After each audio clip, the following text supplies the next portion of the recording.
هو ينفع ان انا اربي اساسا فراخ في البلكونه؟ يعني انا مش هكدب عليكم واقول لكم ان انا يعني بربي كتير في البلكونه. الموضوع لسه تجربه جديده، فمش هنقدر ان انا اقول لكم تجربتي كامله غير لما دوره تنتهي. انا عملت ايه؟ الناس اللي متابعاني السلاكه ما كانتش كده الاول.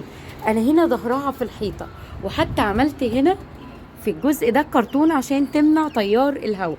كان الاول السلاكه في الجزء ده. صحيح انا حابه هنا الفكره، بس العيب الوحيد ان هي في وش دخلة الباب تقريبا عمر 10 ايام كده.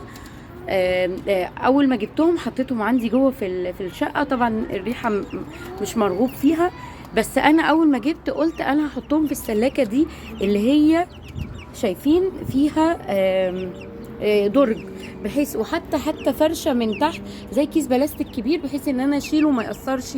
لان فضلات الحمام كتير، فضلات اسفه الدجاج غير الحمام بتبقى كتيره قوي.